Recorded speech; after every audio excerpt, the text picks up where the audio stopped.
नमस्कार मित्रों, हिंदी साहित्यशाला में एक बार आपका फिर से स्वागत है।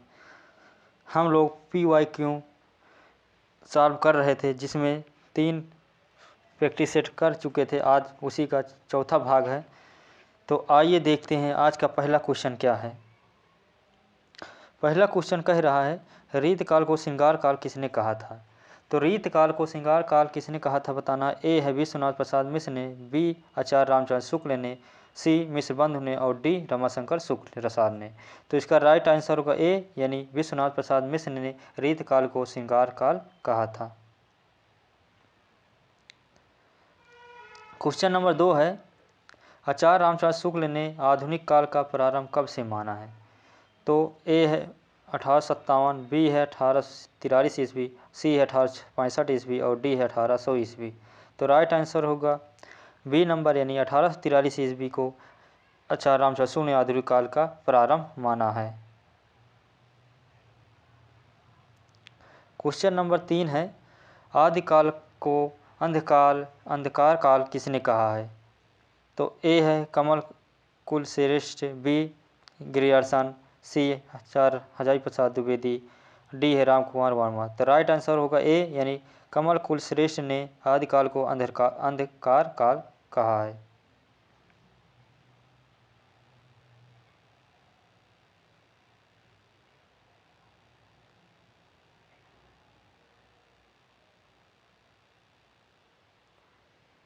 तो क्वेश्चन नंबर 4 है, कवि का काम यदि दुनिया में ईश्वर के कामों को न्योचित ठहराना है तो साहित्य के इतिहास का काम है कवि के कर्मों को साहित्य इतिहास की विकास क्रम प्रक्रिया में न्योचित दिखा सकना। यह कथन किसका है। तो ये है आचार्य शुक्ल का, बी है रामस्वरूप चतुर्वेदी का, सी हजारी प्रसाद द्विवेदी का और डी है रामस्वरूप चतुर्वेदी का। तो राइट आंसर डी है बच्चन सिंह। तो राइट आंसर इसका होगा रामस्वरूप चतुर्वेदी जी का यह कथन है।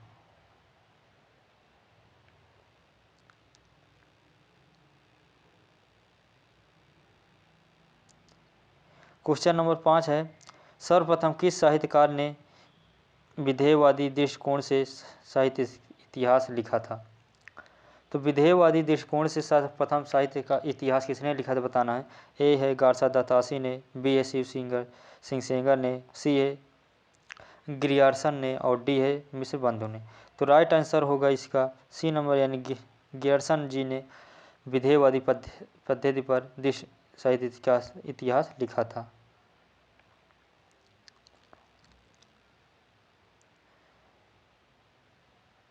क्वेश्चन नंबर 6 है, छायावाद का प्रारंभ कब से माना जाता है बताना है। ए है 1920, बी है 1918, सी है 1900 और डी है इनमें से कोई नहीं। तो राइट आंसर होगा 1918 से छायावाद का प्रारंभ माना जाता है और 1936 तक माना जाता है। क्वेश्चन नंबर 7 है, सरापाद को हिंदी का प्रथम कवि किसने माना। तो ए रामचंद्र शुक्ल ने, बी राम कुमार वर्मा ने, सी नामवर सिंह ने, डी राहु संकृत्यायन ने। तो राइट आंसर होगा डी नंबर, राहु संकृत्यायन ने सरापा को हिंदी का प्रथम कवि माना है। क्वेश्चन नंबर 8 है, अपभ्रंश को प्रकृताभास हिंदी किसने कहा है। तो अपभ्रंश को प्रकृताभास हिंदी किसने कहा। ए चंद्रधर शर्मा गुलेरी ने, बी राहु संकृत्यायन ने, सी रामचंद्र शुक्ल ने और डी हजारी प्रसाद दुबे ने। तो राइट आंसर होगा रामचंद्र शुक्ल जी ने अपभ्रंश को प्रकृताभास हिंदी कहा है। क्वेश्चन नंबर 9 है, खालिक बारी किसकी रचना है। तो ए है अमीर खुसरो, बी अब्दुल रहमान, सी विद्यापति और डी चंद्रबरदाई। तो राइट आंसर होगा अमीर खुसरो की रचना है खालिक बारी।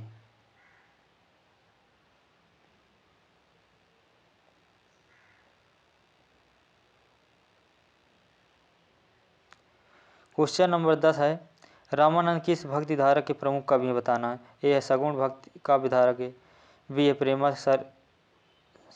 प्रेमार्गी का विधारक है, सी है निर्गुण का विधारक है और डी है इनमें से कोई नहीं। तो रामानंद जी सगुण का विधारक के कवि माने जाते हैं।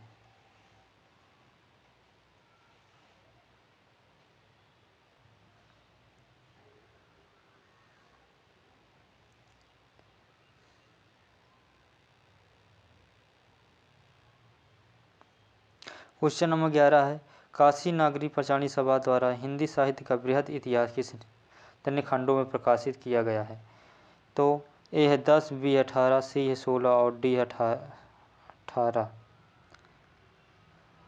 तो राइट आंसर होगा 16। 16 भागों में खंडों में यह प्रकाशित हुआ है और टारगेट इसका 18 खंडों में प्रकाशित करने का रखा गया था।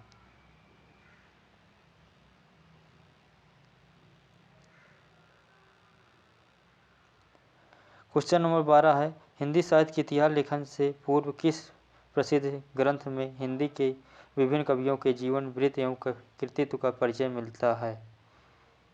तो ए है रामचरितमानस, बी है बीजक, सी है 84 वर्षों की वार्ता और डी है कीर्तिलता। तो इसमें राइट आंसर होगा सी नंबर, यानी 84 वर्षों की वार्ता में इतिहास लेखन के पूर्व प्रसिद्ध ग्रंथ के हिंदी में के कवियों को कई जीवन वृत्त में परिचय मिलता है।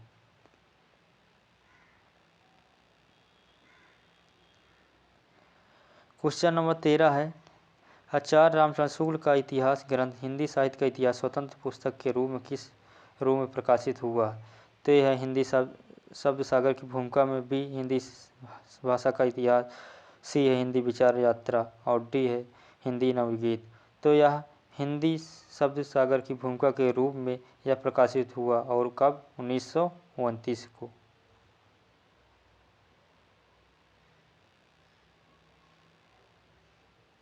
क्वेश्चन नंबर 14 है, 1918 से ईस्वी से 1936 ईस्वी किस युग की समय सीमा है? तो यह है द्विवेदी युग, बी है छायावाद, सी है प्रगतिवाद और डी है प्रयोगवाद। यह छायावाद की समय सीमा है जो 1918 से 1936 तक मानी जाती है।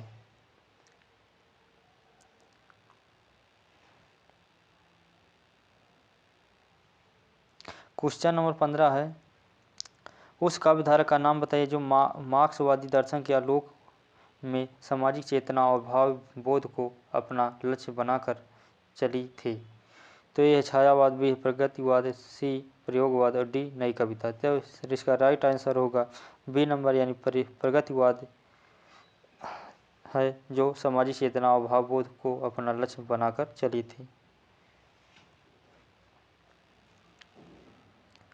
क्वेश्चन नंबर 16 है, अंधेरे में कविता के रचयिता कौन है बताना है। ए है मुक्तबोध, बी केदारनाथ अग्रवाल, सी है आज्ञे जी, डी है नागार्जुन। तो राइट आंसर होगा मुक्तबोध, यानी ए नंबर सही होगा।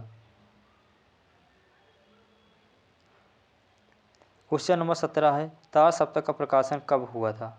तो तार सप्तक का प्रकाशन ए है 1940, बी 1943, सी 1945 और डी 1948। तो राइट आंसर होगा 1943, यानी तार सप्तक का प्रकाशन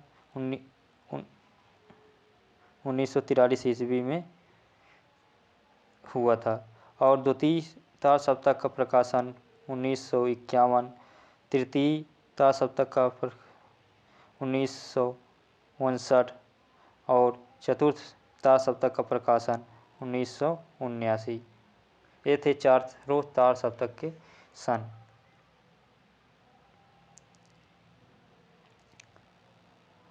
क्वेश्चन नंबर 18 है, दूसरा सप्तक का कब प्रकाशित हुआ बताना है। तो यह 1943, बी 1948, सी 1951, डी 1954। तो राइट आंसर होगा क्या? 1951 में दूसरा सप्तक का प्रकाशन हुआ था। यहाँ पर क्वेश्चन नंबर 19 है, अषाढ़ वीणा कविता के रचयिता कौन है बताना है। तो धर्मवीर भारती, बी भवानी प्रसाद मिश्र, सी आज्ञे जी और डी मुक्तबोध। राइट आंसर होगा सी, यानी आज्ञे जी अषाढ़ वीणा कविता के रचनाकार हैं।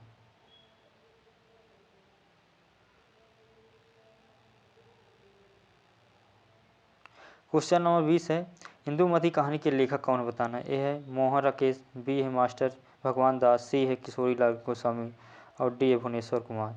तो इंदुमती के कहानी के रचनाकार किशोरी लाल गोस्वामी जी हैं।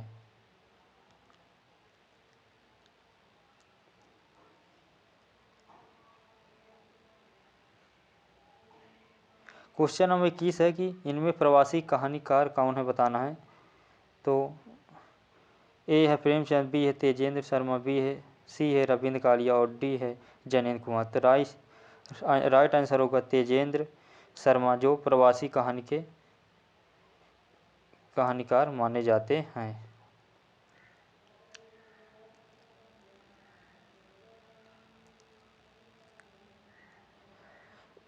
क्वेश्चन नंबर 22 है, फणीश्वर नाथ रेणु की कौन सी कहानी है? ए रसिक प्रिया, बी रस प्रिया, सी प्रिया नीलकंठी, डी परिंदे। तो राइट आंसर होगा बी यानी रस प्रिया फणीश्वर नाथ रेणु की कहानी है।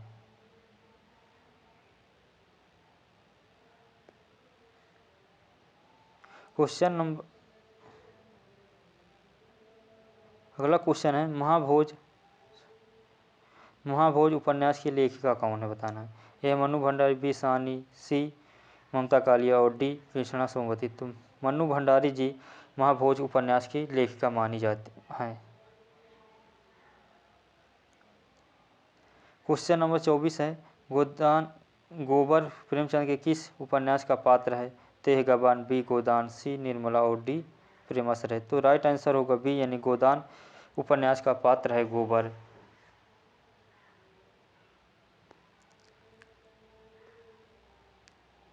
क्वेश्चन नंबर 25 है, आवारा मसीहा इनमें से किस साहित्यकार की जीवनी है? बताना है। तो ए है नागार्जुन, बी है रविंद्रनाथ ठाकुर, सी है बंकिम चंद्र चटर्जी बनर्जी और डी है शरत चंद्र चटर्जी। तो राइट आंसर होगा शरत चंद्र चटर्जी की जीवनी है आवारा मसीहा।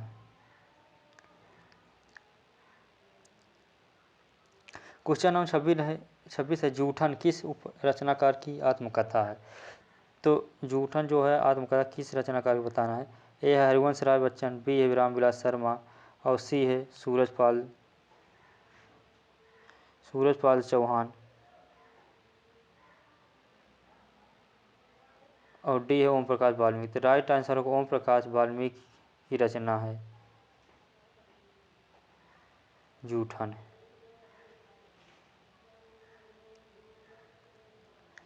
क्वेश्चन नंबर 27 है, बचपन की स्मृतियाँ के रेखा की संस्मरण कार हैं। बचपन की स्मृतियाँ जो रचना है या संस्मरण है इसके लेखक कौन है? बताना है। ए है राहुल संकीर्तन, बी है शिव पूजन सहाय, सी है किशोरीदास वाजपेयी और डी है इलाचंद जोशी। तो राइट आंसर होगा ए यानी राहुल संकीर्तन जी इस संस्मरण के रचनाकार हैं। क्वेश्चन नंबर 28 है, हिंदी का प्रथम रेखाचित्र संग्रह कौन सा है? बताना है। ते है पद्म पराग, बी है पुराणों का सौदा, सी है बोलती प्रतिमा और डी है स्मारिका। तो राइट आंसर हो पद्म पराग यानी ए आंसर ऑप्शन सही होगा। क्वेश्चन नंबर 29 है, अमित रेखाएं किस लेखिका का रेखाचित्र संकलन है? ए महादेवी वर्मा, बी कृष्णा सोमवती, सी उषा देवी मित्रा और डी सत्यवती मल्लिक। तो राइट आंसर होगा सत्यवती मल्लिक की रचना यानी रेखाचित्र जो है अमित रेखाएं हैं। क्वेश्चन नंबर 30 है, कौन सी रचना जीवनी नहीं है? इसमें बताना कौन सी रचना जीवनी नहीं। ए कलम का सिपाही, बी आवारा मसीहा, सी निराला की शाही साधना, डी प्रवासी की डायरी। तो यह प्रवासी की डायरी जो है यह एक जीवनी नहीं है।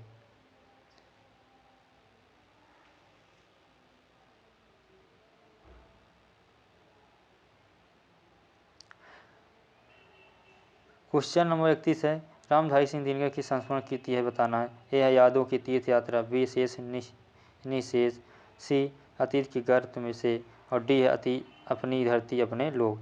तो राइट आंसर होगा बी यानी शेष निशेष यह रामधारी सिंह दिनकर का संस्मरण कृति है।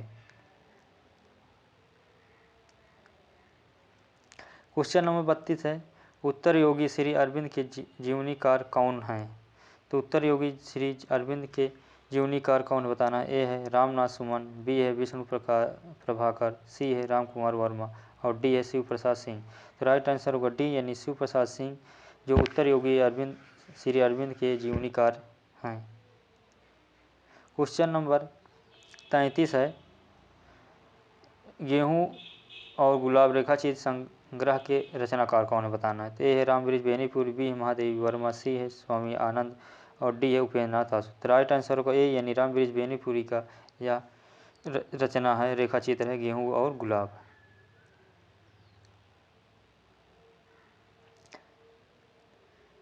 क्वेश्चन नंबर 34 है, पति के मृत्यु के पश्चात भगयोगिनी किसकी पत्नी बन जाती है?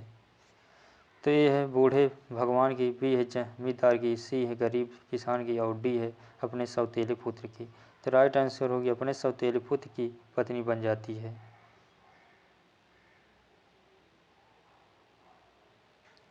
क्वेश्चन नंबर है 35, जो प्रेमचंद का जन्म हुआ था बताना है। तो है 31 जुलाई 1880, बी है 31 जुलाई 1888, सी है 31 जुलाई 1836 और डी है 31 जुलाई 1886।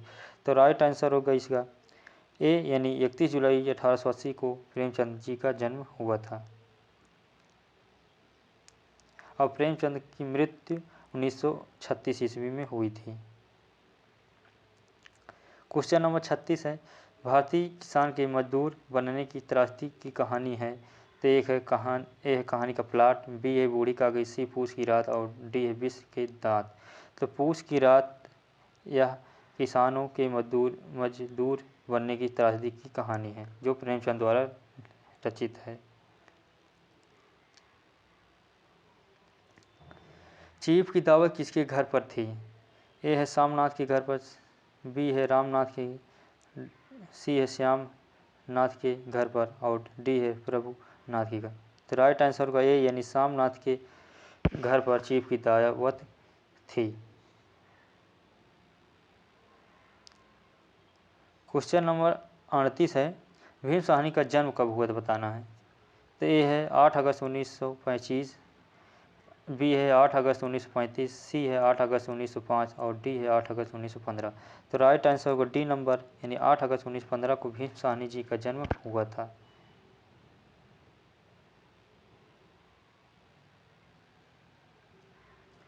क्वेश्चन नंबर 39 है, चीफ की दावत कहानी का उद्देश्य क्या था?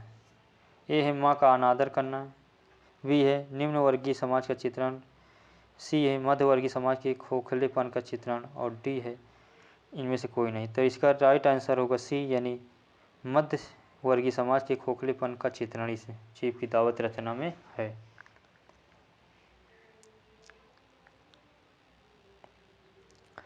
क्वेश्चन नंबर 40 है, चीफ की दावत कहानी में सामनाथ का चरित्र किस प्रवृत्ति की ओर अग्रसर था? ए है मिलनसार प्रवृत्ति का, बी है शांत प्रवृत्ति का, सी है दयालु प्रवृत्ति का और डी है लालची प्रवृत्ति। इसमें राइट आंसर होगा डी, यानी लालची प्रवृत्ति का सामनाथ का प्रवृत्ति अग्रसर था। क्वेश्चन नंबर 41 है, महिला आंचल के किस पात्र की हत्या से गांधीवाद का हत्या मानी जाती है? ए है बावन दास का, बी है प्रशांत का और सी है काकली का या डी है इनमें से कोई नहीं। तो राइट है बावन दास की हत्या से गांधीवादी का हत्या मानी जाती है।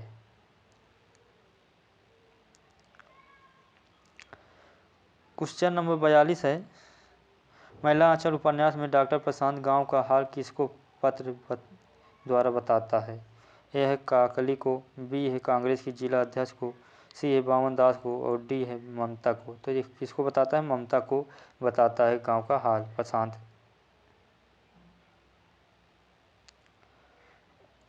क्वेश्चन नंबर 43 है, महिला आंचल उपन्यास कौन सा पात्र सोशलिस्ट पार्टी से जुड़ा हुआ है? ए है ज्योतिकी जी, बी है कालीचरण, सी है बावन दास, डी है इनमें से कोई नहीं। तो राइट आंसर होगा कालीचरण यह सोशलिस्ट पार्टी से जुड़ा हुआ था। क्वेश्चन नंबर 44 है, निम्नलिखित उपन्यासों में से कौन जैनेन्द्र कुमार की नहीं है बताना है। ए है सुनीता, बी त्यागपात्र, सी मुक्तबोध और डी सन्यासी। तो सन्यासी उपन्यास जैनेन्द्र की नहीं है।